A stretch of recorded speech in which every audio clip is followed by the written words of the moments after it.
एक मुलाकात ऐसी शख्सियतों के साथ जिन्होंने दिया है अपने जीवन को एक नया मुकाम। रूबरू कराएंगे ऐसी कुछ हस्तियों के साथ एक खास शख्सियत के साथ मुलाकात जयदेव पटेल के साथ नंबर 1 इंडिया न्यूज पर। नमस्कार व्यूअर्स, मैं हूं जयदेव पटेल और आप देख रहे हैं नंबर 1 इंडिया न्यूज। आपका एक बार फिर स्वागत है एक खास शख्सियत के साथ मुलाकात प्रोग्राम में। आज हमारे साथ खास मेहमान है चुनाव विश्लेषक और CSDS के प्रोफेसर संजय कुमार। संजय कुमार जी, आपका बहुत बहुत स्वागत है आज हमारे प्रोग्राम में। धन्यवाद जी संजय कुमार जी, आपसे मेरा पहला सवाल है कि एक चेहरे का कितना अहम रोल होता है चुनाव में, क्योंकि कांग्रेस पार्टी का मॉडल है बिना चेहरे के जाएंगे। आम आदमी पार्टी ने अपना चेहरा उतार दिया है और बीजेपी के पास चेहरा पहले से है गुजरात चुनाव में। देखिए, आजकल अगर चुनाव को देखिए तो चेहरे का महत्व है, लेकिन कैसे चेहरे का महत्व है? वैसे चेहरे का जिसकी अपनी पहचान हो, जो एक बड़ी पहचान हो। तो अगर आप चेहरे के बिना पार्टी चुनाव में जाते हैं और पार्टी का बड़ा विस्तार है, बड़ा जनाधार, तो कोई खास फर्क नहीं पड़ता। लेकिन अगर पार्टी बहुत मजबूत नहीं है, उसका जनाधार नहीं है, सपोर्ट बेस कम है, तो ऐसे में कई बार पार्टियां चेहरे का बदल लेती हैं। अगर आप आम आदमी पार्टी की बात करें, गुजरात में जिस तरह से गुजरात में प्रचार प्रसार कर रही है और जो कुछ भी बैठ बना पाई है, वो किस वजह से? वो इसी वजह से क्योंकि अरविंद केजरीवाल का चेहरा था वहां। अरविंद केजरीवाल प्रचार कर रहे हैं, उनका चेहरा जाना पहचाना चेहरा है, तो चेहरे का फर्क तो पड़ता है चुनाव में। जी संजय कुमार जी, गुजरात चुनाव के बाद दिल्ली MCD के चुनाव का भी ऐलान हो गया है, तो क्या दिल्ली गुजरात चुनाव में फंस गया केजरीवाल? क्योंकि आम आदमी पार्टी के पास दिल्ली में कैडर है, गुजरात में नहीं है, और ऐसे में MCD के चुनाव की घोषणा हो गई है। यानी अब तो आम आदमी पार्टी की ताकत, उसका ध्यान, सब कुछ बढ़ जाएगा पूरी तरीके से। बिल्कुल, आप जिस बात का जिक्र कर रहे हैं ये तो होना ही है, क्योंकि अगर आप देखें कि दिल्ली के जो गुजरात के चुनाव के बीच में दिल्ली का MCD चुनाव फंसा हुआ है, उसके वोट भी उसी बीच में पड़ेंगे और उसकी गिनती भी उसी बीच में होगी। आम आदमी पार्टी दूसरी पार्टियों की तुलना में, खासकर बीजेपी की तुलना में, जिससे उसका मुकाबला है, चाहे हम दिल्ली की बात करें चाहे गुजरात की बात करें, तो आम आदमी पार्टी का सीधा मुकाबला बीजेपी से है। अगर बीजेपी से उसकी तुलना करें तो आम आदमी पार्टी एक छोटी पार्टी है जी, मैन पावर के दृष्टिकोण से, रिसोर्सेज के नजरिए से, तो ढेर सारे कद्दावर नेता नहीं है जिनकी पहचान है, जो कंस्टिट्यूएंसी दर कंस्टिट्यूएंसी प्रचार करेंगे। तो सारा पार्टी का चुनाव का जो दारोमदार है वो केजरीवाल पर निर्भर करता है। ऐसे में जब दो राज्यों के चुनाव, एक जगह MCD का चुनाव और दूसरी जगह विधानसभा का चुनाव, दोनों जब एक ही साथ हो रहे हैं, तो उनका ध्यान निश्चित रूप से बटा हुआ होगा। उनको अपनी एनर्जी लगानी पड़ेगी दिल्ली के MCD चुनाव में भी, क्योंकि दिल्ली के MCD चुनाव में भी आम आदमी पार्टी उन्हीं पर निर्भर होगी, और गुजरात के चुनाव में भी आम आदमी पार्टी केजरीवाल के चेहरे पर भरोसा करेगी जी। ऐसे में आम आदमी पार्टी के लिए मुश्किलें तो बढ़ गई हैं, क्योंकि अब केजरीवाल या तो तय करें कितना समय वो गुजरात के लिए लगाएंगे, कितना समय दिल्ली में MCD चुनाव के लिए लगाएंगे।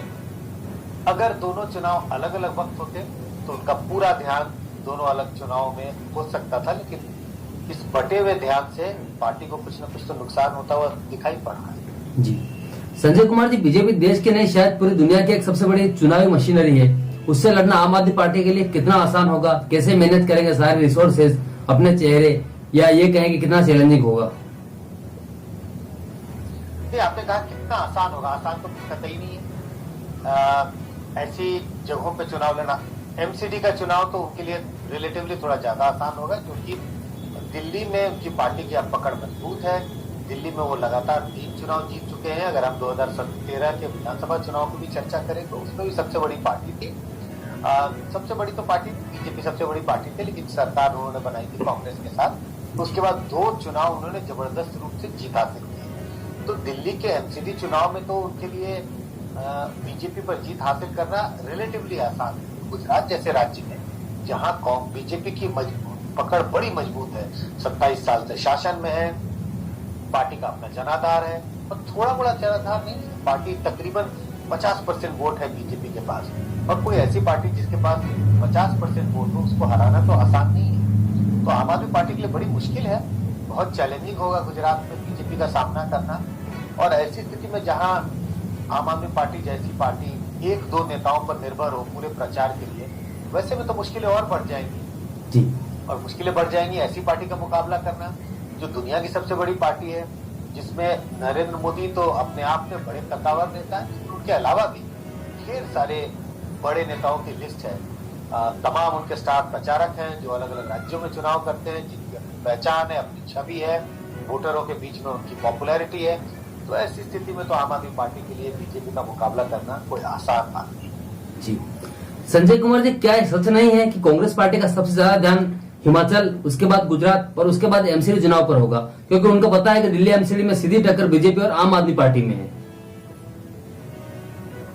नहीं, आपने बिल्कुल ठीक बोला। जिस सीक्वेंस में आपने बताया तो कांग्रेस को लगता है, वैसे तो पार्टी जब चुनाव लड़ती है तो हर राज्य में चुनाव दमखम से लड़ती है, क्योंकि पार्टी के उम्मीदवार चुनाव लड़ते हैं और कोई उम्मीदवार इसलिए चुनाव नहीं लड़ता कि वो चुनाव हार जाए। लेकिन फिर भी एक पार्टी के नजरिए से देखें तो पार्टी को एक एहसास तो होता है कहाँ उनके लिए ज्यादा मुश्किल है और कहाँ उनके लिए शायद थोड़ी आसान होगी चुनाव जीतना।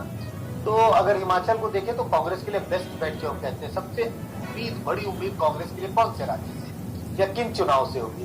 जाहिर है वो हिमाचल है। तो कांग्रेस के लिए समझदारी यही है कि कांग्रेस अपनी पूरी ताकत हिमाचल में लगाए, बीजेपी को हराने की कोशिश करे।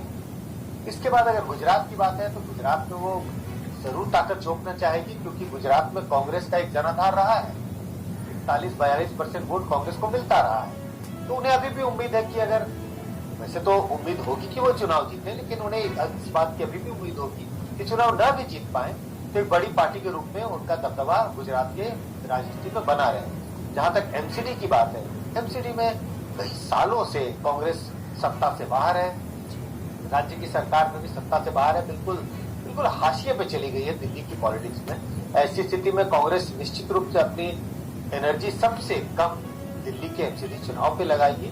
तो निश्चित रूप से हायरार्की है, सबसे ज्यादा ध्यान हिमाचल पर, उसके बाद गुजरात पर और उसके बाद दिल्ली के एमसीडी चुनाव पर। जी संजय कुमार जी, आपसे मेरा क्लोजिंग क्वेश्चन है कि क्या ये कहना सही होगा कि बीजेपी के लिए बहुत कुछ दाव पर है दिल्ली के एमसीडी चुनाव में भी, क्योंकि अगर एमसीडी हाथ से निकलता है तो संदेश बहुत दूर दूर तक जाएगा और बहुत गंभीर संदेश होगा?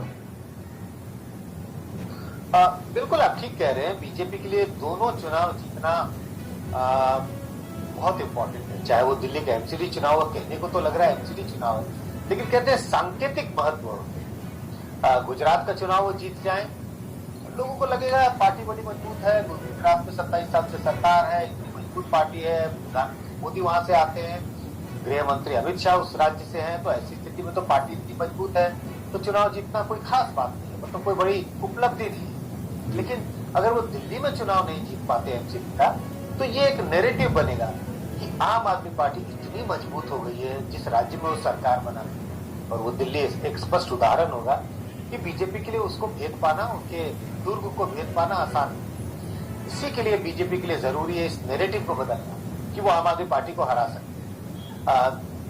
तो बीजेपी के लिए जितना जरूरी है, इंपॉर्टेंट है गुजरात का चुनाव जीतना, उतना ही इंपॉर्टेंट उनके लिए दिल्ली का एमसीडी चुनाव जीतना है, जिससे ये एक नैरेटिव, इससे कोई बड़ी सत्ता, बहुत बड़ी सत्ता हासिल नहीं कर पाएगी। कोई राज्य का चुनाव नहीं है, देश का तो चुनाव बिल्कुल ही नहीं है, एमसीडी के चुनाव है, लेकिन जिसको कहते हैं लार्जर नैरेटिव, एक माहौल बनेगा कि भाई अब बीजेपी आम आदमी पार्टी को भी हरा सकती है। आज उन्होंने एमसीडी के चुनाव में हराया, कल हो सकता है वो विधानसभा के चुनाव में भी हरा दे। अगर बीजेपी एमसीडी के चुनाव नहीं जीतती है तो आम आदमी पार्टी एक राष्ट्रीय पार्टी के रूप में उभरती हुई दिखाई देगी। जी संजय कुमार जी, आपने 90 मिनट के समय निकाला, उसके लिए आपका बहुत बहुत धन्यवाद।